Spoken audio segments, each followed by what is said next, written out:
text. We just texted each other the other day and he was like, I miss you so much. I was like, I miss you more. Before she learned to drive, the internet had already learned to dissect her. At 12, Millie Bobby Brown became everyone's 11, and a childhood turned into a live-streamed referendum on a young girl's body, clothes, friends, and choices. Headlines crowned a prodigy while comment sections cross-examined a teenager. Each red carpet became a microscope, each selfie, a verdict. As she tried to grow up, the world argued over whether she was too young, too bold, or too managed, and somewhere between brand deals and paparazzi flashes, the line between empowerment and exploitation began to blur. This isn't the glossy tale of a Netflix star, it's the uncomfortable question hiding in plain sight: what does fame take from a child, and what must that child take back to survive it? Tonight, we pull at the threads the industry prefers you ignore, the whispers, the pressure, the calculated reinventions, to find the cost of becoming a woman while the world refuses to stop watching. Millie Bobby Brown was born in Marbella, Spain, raised between the UK and the US, and trained not in fame but in resilience. Before the magazine covers, she was the kid doing guest spots, Once Upon a Time in Wonderland, NCIS, Modern Family, Grey's Anatomy, learning how sets work, how adults decide, and how children wait. In 2016, at 12, she became 11, and a quiet career turned into a cultural event. Stranger Things didn't just make her famous, it rewired the public's relationship to her. The shaved head became a symbol, the nosebleed a meme, the character a mask the world tried to keep on her face.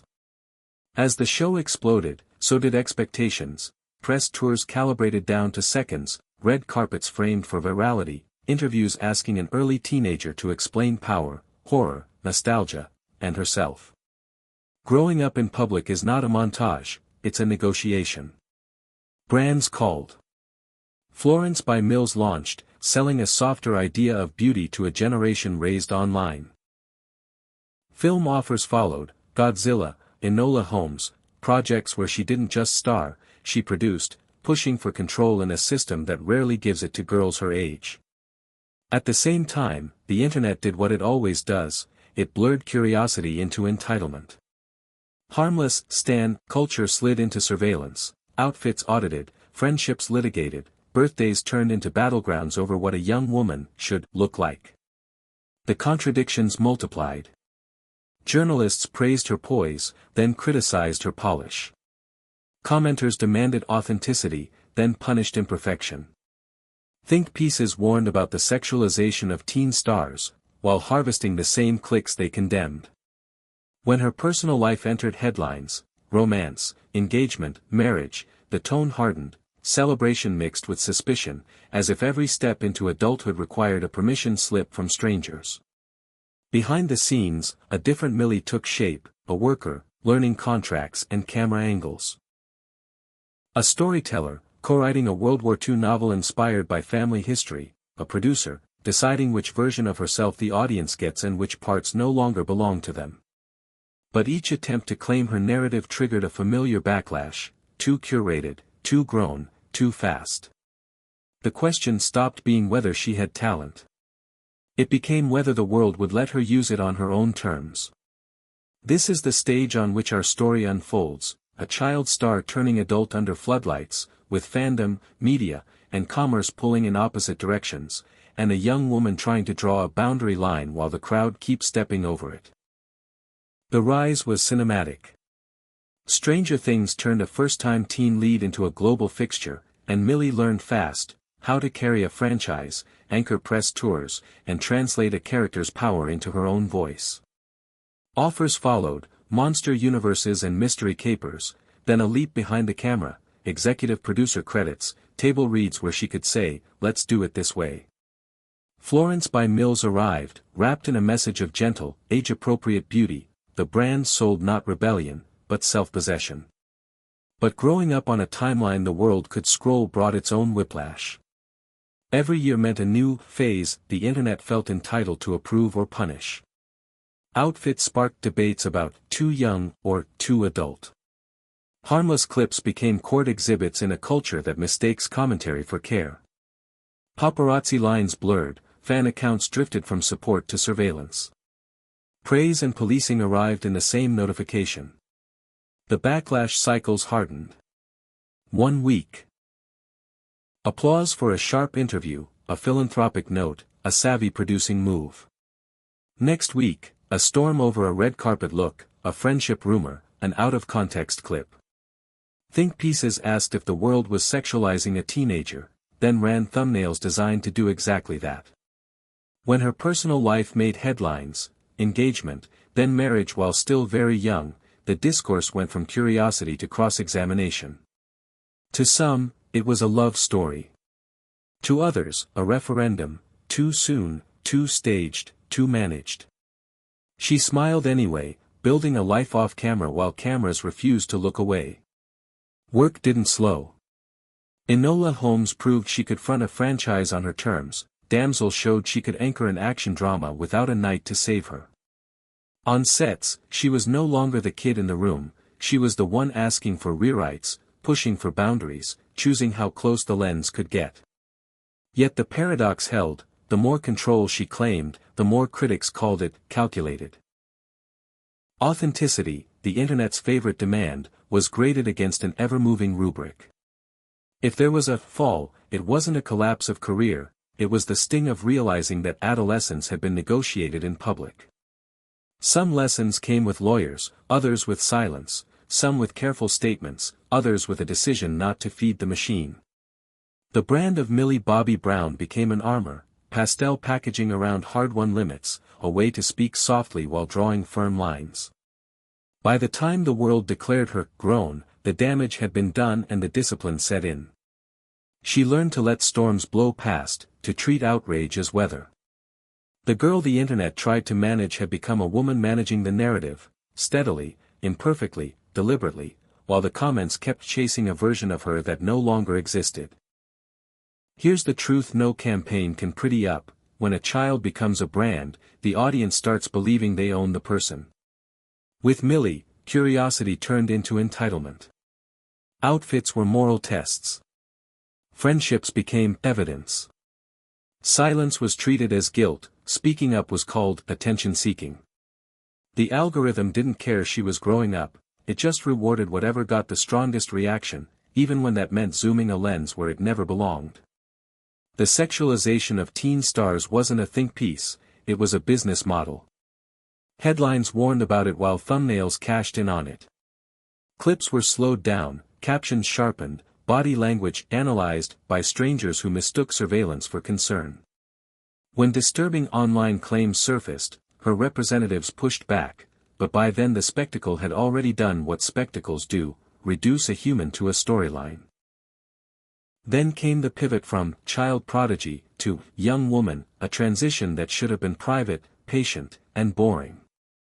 Instead, it became a courtroom with no judge, only millions of jurors. An engagement photo was suddenly Exhibit A. A wedding ring became a referendum, love to some, marketing to others, a mistake to those convinced they know her better than she knows herself. The same culture that demanded authenticity punished her for choosing her own timing. This is the emotional breaking point, realizing that no answer satisfies a question designed to keep you on trial. Millie did the only thing that works, changed the venue. She moved power behind the camera, attached her name to producing, shaped roles that didn't require permission to be taken seriously. She built a company that sells softness while practicing steel, boundaries set in pastel, contracts under the gloss. And still, the comments chased the ghost of the girl they decided she should remain. That's the darkest part, the gap between who a young woman is allowed to be and who the feed insists she must stay. Fame didn't just take pieces of Millie's childhood, it taught her that every attempt to reclaim them would be graded in public. The question, at last, stops being, did she change too fast, and becomes, why do we keep treating a young woman's growth like a scandal? Because if growing up is a crime, the sentence is endless. At Hidden Fame, we don't see Millie Bobby Brown's story as just a collection of harmless teen headlines. What we see is a system, one that blurs the line between fandom and surveillance, between celebration and control. Millie became a global icon before she became a legal adult, and somewhere along the way, people started treating her growth as public property. Curiosity turned into entitlement. A photo was no longer just a photo, it became a statement. A friendship sparked conspiracy threads. A red carpet dress invited judgment about maturity, branding, and sending the wrong message. And as she gained more control over her career, producing films, launching her own company, co-authoring a novel, critics labeled her moves as too calculated, as if ambition was something to be apologized for. We believe she did what any smart young woman would do, reclaim the narrative. She didn't ask for the internet's permission, she built her own platform. But even that invited backlash. She's either trying too hard to grow up, or refusing to grow up the right way.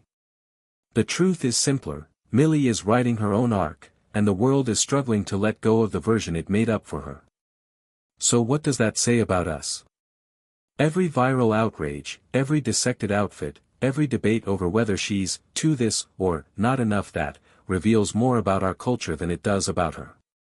The need to keep a young woman frozen in time, perfect, harmless, controllable, isn't nostalgia. It's fear. Millie doesn't owe the world a performance of innocence. She owes herself the freedom to evolve. The question is, will we let her? And if we won't, what does that make us? Before the premieres and product launches, there was a kid on a bike, a shaved head, a box of waffles, and a small-town mystery that felt bigger than the world. That's how many of us first met Millie Bobby Brown, through flickering VHS nostalgia and a character who bled when the power hurt.